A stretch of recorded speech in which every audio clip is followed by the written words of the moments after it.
재판부가요. 그런데 판결을 하면서 이례적으로 최태원 회장을 꾸짖었다고 그래요. 이 내용이 뭘까요? 알아보겠습니다. 손 변호사님. 네, 여러 가지 이유를 이야기하면서 위자료가 왜 이렇게 증액됐는지를 설명하는 과정 속에 있는데요. 네. 사실은 이런 내용들이 있습니다. 일단은 혼인 중에 부정행위를 한 부분, 그리고 일부 일처제를 존중하지 않은 부분을 꾸집었다, 이렇게 말씀드릴 수 있는데요. 네. 재판부에서는 최 회장이 2013년 노 관장에게 보낸 편지에 김희경에게 이혼하라고 하고 아이도 낳으라고 했다. 내가 계획하고 시켰다. 이렇게 적힌 이 편지 내용을 들어서 이 기재 내용은 혼인관계 유지 존속을 좌우할 정도로 중요하고 결정적이라고 하는데 혼인관계를 존중했다면 도저히 쓸 수 없는 편지이다. 이런 점을 지적을 한 겁니다. 네. 즉 우리가 예전에 대기업 재벌 총수들이 사실은 첫 번째 부인, 두 번째 부인, 세 번째 부인 할 정도로 이런 과거 애들이 있었죠. 네. 다만 그때에도 원가정, 그러니까 소위 말한 조강지처인 부인에 대해서는 조금 축출을 하거나 박대하거나 경제적인 지원을 끊는 게 아니라 존중을 하면서 두 번째 부인, 세 번째 부인 하는 것과 달리 이 사건 같은 경우는 이제 이혼이나 이런 의사가 이제 확고해지면서 뭐 신용카드를 끊는다던가 현금성 지원을 끊는다던가 이렇게 경제적으로도 너무 좀 인색하게 굴었다. 정말이에요? 네, 그런 네. 부분까지 이제 노 관장이 신용카드를 정지하고 현금 생활비를 지원을 중단한 것은 네. 소위 말하는 아직 이혼하지 않았으면 부부인데 부양 의무도 해태했다. 네. 그러니까 부부로서는 서로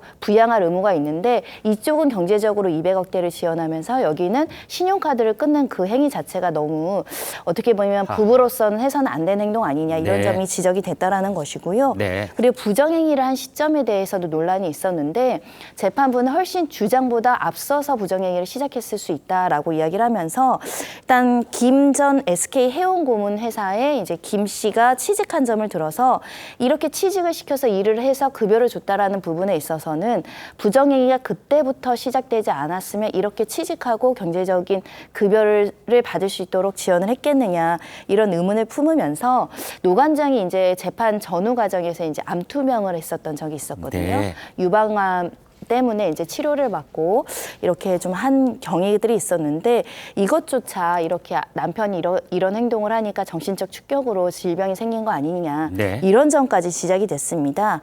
즉 재판부는 이 사건이 처음에는 이혼을 안 하겠다고 노 관장이 이제 이혼을 거부했지만 결국은 어찌 이혼에 동의하는 상황이 소위 말하는 축출 이혼. 그러니까 선량한 아내를 내쫓아버리는 네. 행동 아니었느냐. 그렇기 때문에 정신적인 고통이 굉장히 컸을 것으로 보이고 그래서 통상의 수준보다 이례적으로 위자료를 높이겠다라는 판단을 한 것 같습니다. 네.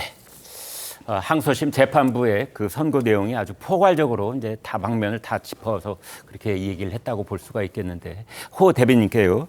자, 그래서 일부 일처제를 존중 안 했다 이 대목을 보면 말이죠. 이번에 재판부는 이제 가령 이혼에 있어서 뭐 파탄주의, 유책주의 이런 얘기를 할 때 유책주의 편에 완전히 선 것 같은 그런 인상을 줘요. 유책주의란 말이 이제 책임이 있으니까 책임 있는 사람한테 이제 책임을 묻는다라는 네. 말 아니겠습니까? 저는 이번 판결이 헌법이 보호하고 있는 일부 일처제의 가치, 네. 그리고 가정을 지켜야 한다는 가치, 네. 이것을 이제 중시했다는 차원에서 굉장히 저는 의미 있는 판결이라고 생각합니다. 네. 이제 어떤 분들은 이제 위자료의 액수가 그동안의 이제 통상 판례보다 네. 너무 갑자기 높아진 것 아니냐, 이제 이런 뭐 기술적인 부분들을 지적하는 분들이 있는데 네. 어쨌건 그거는 이제 논외로 하고 저는 우리 사회 그 법원이 사법부가 지금 이제 가치 판단에 있어서 어떻게 보면 이제 최후의 보루 같은 역할을 이제 현실적으로 하고 있는데 네. 우리 사회의 이제 그 가장 기초가 되는 단위는 가정입니다. 네. 가정의 가치가 여러 군데에서 이제 위협을 받고 이런 그 풍조들이 있는데 네. 어쨌건 법원이 어떻게 보면 굉장히 단호하게 엄중하게 이렇게 일부 일처제는 반드시 지켜져야 되는 것이고 네. 가정의 가치 지켜져야 되는 것이다. 이것이 아마 저는 나중에 긴 역사를 기록할 때 보면 요거 한 줄이 남지 않을까 저는 그렇게 생각합니다. 그렇군요. 길게 봤을 때 이번에 그 서울 고등법원의 판결은 가정의 가치를 중시하는 그러한 판결로 아마 기록이 될 것 같다라는 말씀을 주셨고요. 자, 이승환 위원장께요. 네. 그래서 이번 고등법원 판결을 놓고 이제 판사가 누구지라는 관심도 참 많았어요. 여성 판사였습니까? 혹시? 이번에 김시철 부장판사라고 네. 이분이 나섰는데요. 이 결혼식 자체도 경제 권력과 정치 권력의 세 개의 결혼식이었는데 네. 이혼 자체도 세 개의 이혼이라고 지금 많이 부각되고 있지 않습니까? 네. 재판 과정도 그렇게 순탄치만은 않았어요. 원래 2심 판사 네. 이전에 계시던 판사가 갑자기 돌연 사망하시는 사건이 있었고, 아, 그래요? 그리고 지금 있었던 지금 이 판결한 판사 같은 경우도 이러한 문제에 대해서는 굉장히 유책 사유에 대해서 엄중히 꾸짖고 하는 그런 모습들이 있었습니다. 네. 근데 저는 좀 한 가지 좀 아쉬운 게 뭐냐면 요즘 네. 그 국민들의 관심을 받는 사건을 보면은 이게 판사가 누구냐라고 네. 하는 질문으로 가게 되는데요. 네. 저는 판사는 법의 심판을 내리는 사람은 철저하게 네. 법의 뒤에 판례 뒤에 숨어야 된다고 하. 생각합니다. 예. 하지만 이 판사의 성향에 따라서 네. 이게 이렇게 될 수도 있다, 저렇게 될 수도 있다라고 추측하는 게 네. 우리 사회의 법치의 중요한 질서가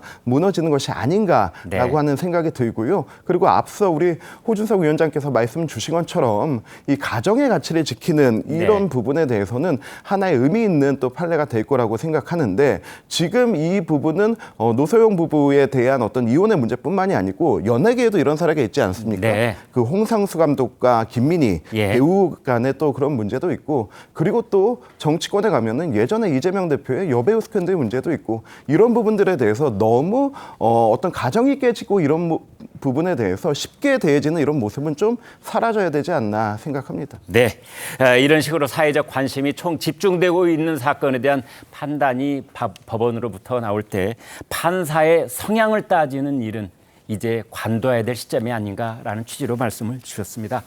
노세영 관장 측은 항소심 재판 결과에 환영의 입장을 밝혔는데요. 들어보시겠습니다.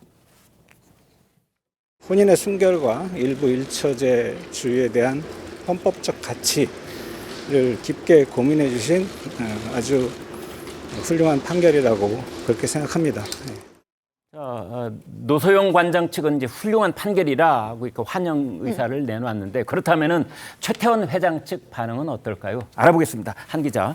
예, 최태원 회장 측은 이 곧바로 유감이다 이렇게 말을 하면서 네. 바로 2심 재판 결과에 불복하고 상고해서 대법원 판단을 받겠다 이렇게 밝혔습니다. 네.